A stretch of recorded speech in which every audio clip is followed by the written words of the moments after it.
How do you learn new things without judging yourself? Get on your own team and go from mediocrity to excellence. One simple shift makes all the difference. We're going over that in this week's book review, Mindset, the Psychology of Success.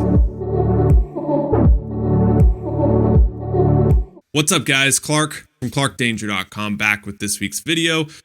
Book review series where we're taking 300, 400, 500 page books and distilling them down into 10, 20 minutes. And we take the best 10 ideas, the things that can really have an impact, change, and influence our life so we can apply them immediately. Today's book is one of the most talked about, promoted books in the last 5 years, Mindset, the Psychology of Success by Carol Dweck, a Stanford professor, I believe, who has decades of research in the psychology field, thousands of hours of studies, and thousands of students she's seen from all different ages. You know, at some point, everyone who's good at something was not good at it, right? Her focus is on why do some people keep pushing forward, why others give up. If you're a regular viewer of this series, you know what we ask of you in this community. When you're going through this, you need to listen for one of three things and post it in the comments down below.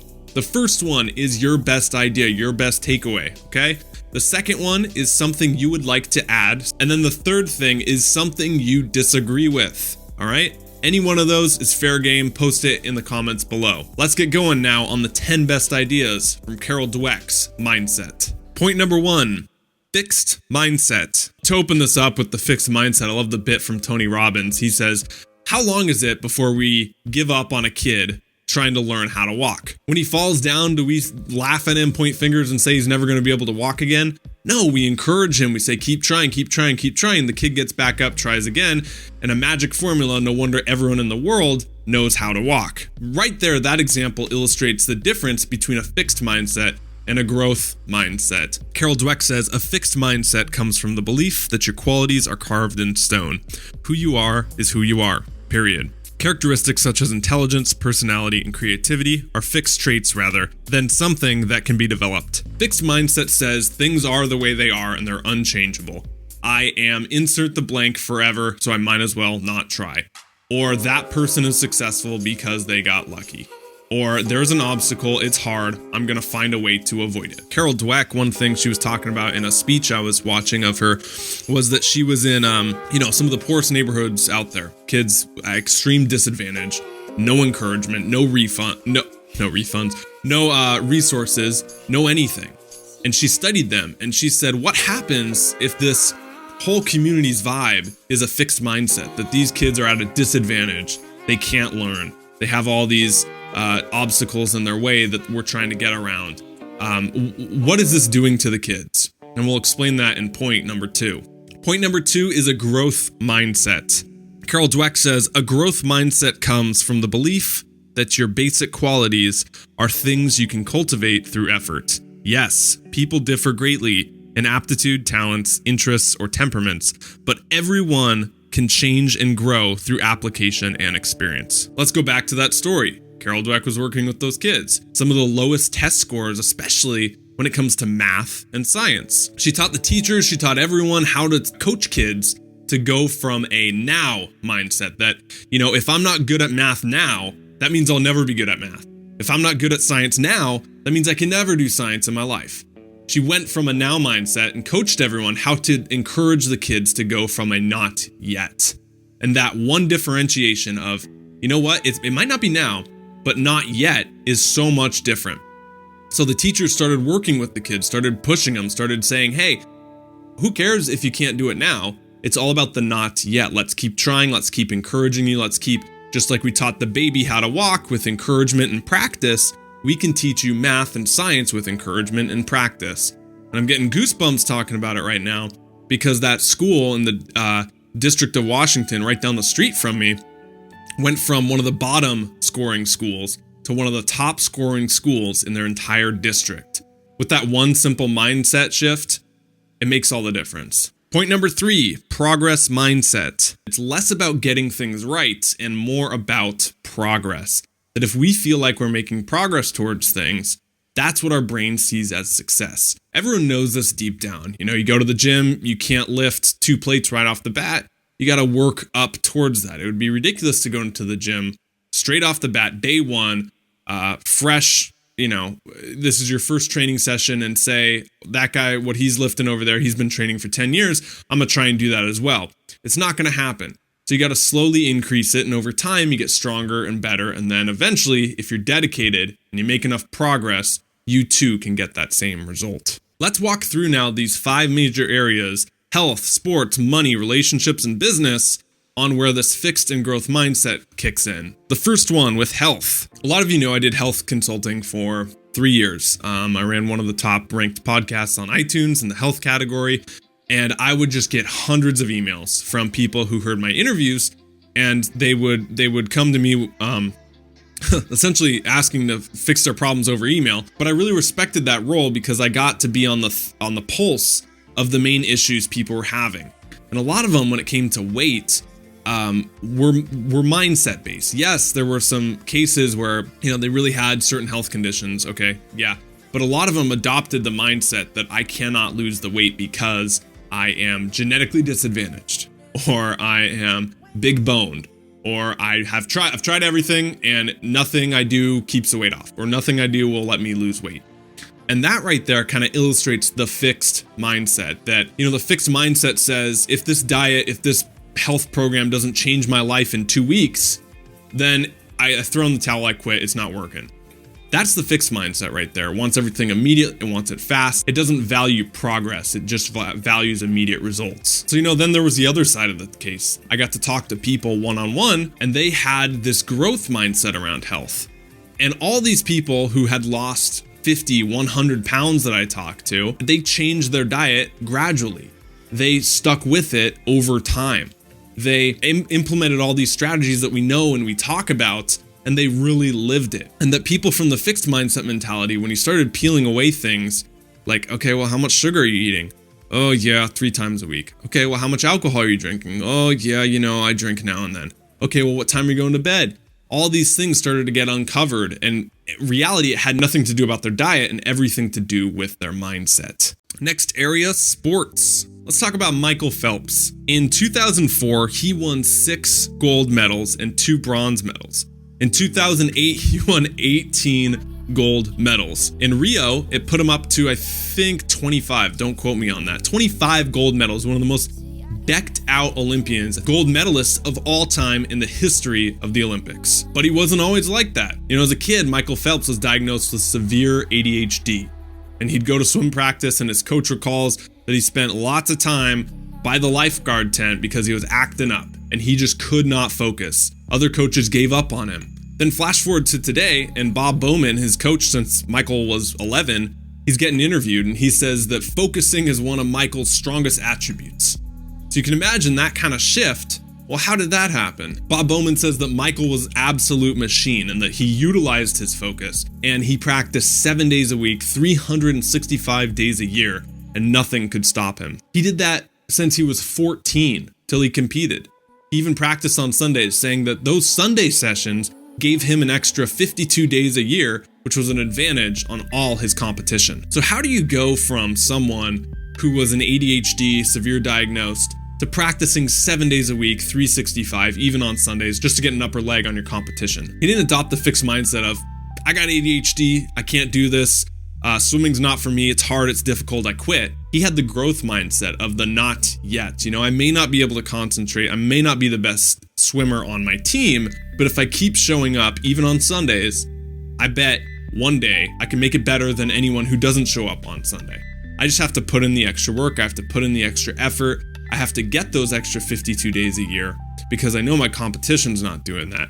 And if I have that growth mindset of I can keep doing this, I believe in myself, over time, I can achieve it. And that's what he did. And to this day, he's the most decorated Olympian of history. Case closed. Drop the mic. The end. You can do it too. I'm not saying here that we can all be Olympians. I'm not saying here that if you work hard enough, you can get to that level. Yes, he has genetics. He has disproportionately long legs and long limbs. All the above. I'm well aware of that. But what you can't deny is the effort he put in. And just like in Outliers, we went over the 10,000 hour rules. There's something to be said about having that effort behind you. And that when you have that insane amount of effort, The thing that's going to keep you going with that effort is adopting that growth mindset. Because if we have, what's the other option? If you say it's all genetics in the gym, I can't get big, I can't lift, and genetics makes 50% of the difference, well, you still have that other 50% you can influence. So are you not even going to try? Moving on to the next area, this is business. This one's really personal for me because a lot of you have seen the journey over the last years. This time last year, I think I totally had a fixed mindset around this channel. I was about ready to quit. And I said, I'm putting all this effort into these videos and no one's watching them and I think they're good content. And then all of a sudden it hit me. None of the metrics I was valuing matter. View time doesn't matter, watch time doesn't matter, subscriber count doesn't matter. The only thing that matters when you're trying to grow something, you know what it is? Growth. That's the only metric you have to worry about in a business, in a relationship, in your finances. And that I was looking at the numbers and all the numbers were trending upward. They were all in the green. They weren't in the red. They weren't going down. So I said, you know what? If I stick at this YouTube thing, I don't think it's just going to be steady growth. I think if you look at anything with a business or really anything worth doing, it's exponential. It's that hockey stick uptrend, right? And so I kept going at it. I kept sticking with it with the YouTube thing. And here we are 6 months later. We're just hit 20,000 subscribers. We're growing 3,500 month after month. And it doubles every 6 months. That's amazing. That truly is amazing. And I'm not saying that to brag. I'm not saying that to impress you. I'm saying it to impress upon you that if you focus on the growth, no matter what it is, no matter what element of your business, of your entrepreneurship, that's the only metric you have to go after. And that you can drown out the noise. And as long as you have that laser targeted focus to where you want to end up, like Michael Phelps did with swimming, like other people will go over in this video had towards a goal, like Bill Gates did towards Microsoft for 10 years. Just focus on the growth and don't get discouraged because that's a concept of the fixed mindset. And if you have that growth mindset, if you value progress, if you value that not yet mentality, you're going to get there over time. Next area, this is money. The fixed mindset with money is pretty obvious. What do you think it is? It's the I'm poor mentality. I don't have any money and I never will. And that people with money are evil, or people with money had to wrong people, or money is for people who worked the system, whatever, insert the blank we want to fill in there. Versus the growth mindset, we went over this in Rich Dad Poor Dad, and I've said it in other videos. It's a great point. We got to learn this, that the growth mindset says, it's not that I'm poor. Being poor is eternal, but being broke is temporary. Right now, I'm broke. I might not have all the money I want. I might be working towards it. But just like we went over in that business section, if we value the metric of growth, everything else will follow. Next area is on relationships. Talk about the area that can give the most pain or the most pleasure. It's relationships, hands down. I mean, I've had immense joy with relationships, but I've had immense pain like most people, and maybe even like yourself in the past with relationships. What does the fixed mindset say in relationships? Well, a couple things. If we've been broken up with, like I have, it says I'm not lovable. Or it says that they left me because there's something wrong with me. There's a character flaw with myself, and that's why they left. Or it says I'll never be able to find someone again because if they left me, who else would want me? I'm disposable. We can get these terrible limiting beliefs in ourselves and carry that around. And that's all a fixed mindset. And press pause on that. We'll come back to it, okay? What about if we're in a relationship? What's the fixed mindset there? Well, the fixed mindset in a relationship, if we're having problems, can say that if we have to work at something, it means it's not meant to be. If everything's not perfect, roses, dandy the whole time in a relationship, it means that they're the wrong person for us. Because it's not us that needs changing, right? It's always them. Or we blame our partner for everything. For every little character flaw or every conflict we have, it's always our partner's fault and we don't have responsibility. What are the growth mindsets? Let's flip them. Well, that first one of if you were broken up with, thank Jesus that you got broken up with. Because if someone doesn't want to be with you, you shouldn't be in a relationship with that person. That's fundamental 101. It'll never work, and that's a good thing that you're not with them anymore, because now you can be with someone who does want to be with you. Think about that kind of relationship. When you're with someone who wants to be around you, when you're with someone who is dying to be in a relationship and really loves and cares for you, that's going to be so much better than the person who's willing to leave you and break up with you. Right there, that's a growth mindset. You know, I love the saying, no matter how thin you slice it, there's always two sides.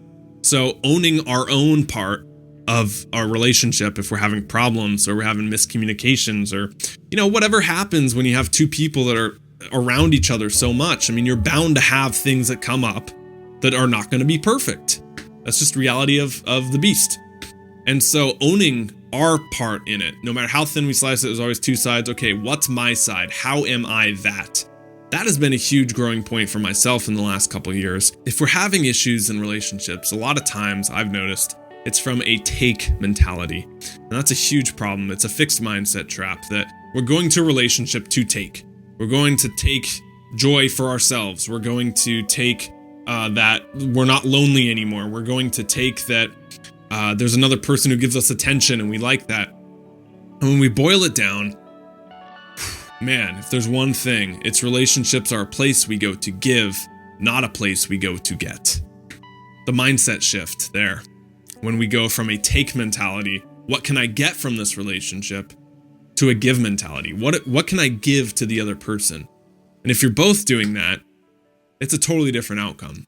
Number 9, the 2 most dangerous words. When I was putting together these points, this one, boom, snapped right into my head, goes back to when I was 14. At 2 a.m, I turn on the infomercial. Right there is Tony Horton, and he's doing the P90X workout program. You know, I'm a high school kid, so I'm like, I want a body like that. He's got this energy, he's got this passion, he's phenomenal. So I ordered it. Actually, I bootlegged it. So I got it and started doing the workouts at like 10 at night. And I'll never forget one of the things he said.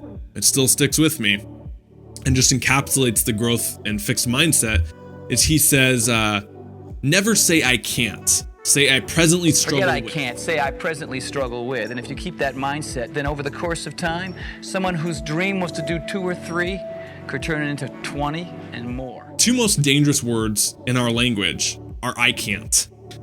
I can't do this. I can't make money. I can't have a relationship. I can't do business. I can't do sports. Everything we just went over and all those points, I can't is at the root of it. And that's dangerous because remember, the 2 most powerful words in our language, which we went over in, I don't know the video, I think Think and Grow Rich or something like that. 2 most powerful words, if you remember, I am. We got to really be careful with where we place our identity. And I think when you go from an I can't standpoint, talk about the identity that has, being someone who can't do something, you're not going to want to try. You're not going to want to stick at that. You're not going to want to grow through that. It doesn't matter if progress is how we feel rewarded. If we automatically go into it with the mindset that we can't, well, I wouldn't want that progress either, right? Last point, get on your own team. So how do we change our mindset? How do we change the operating system in between our ears? You coach yourself. And the way you do this is by keeping a journal. This is the best way, the number one thing you can do to develop that sort of objective viewpoint on yourself. So if you want to learn how to journal, go to mybestjournal.com. This is the course we put together on this channel. Everything you need to know from start to finish on how to start, keep, and master journaling.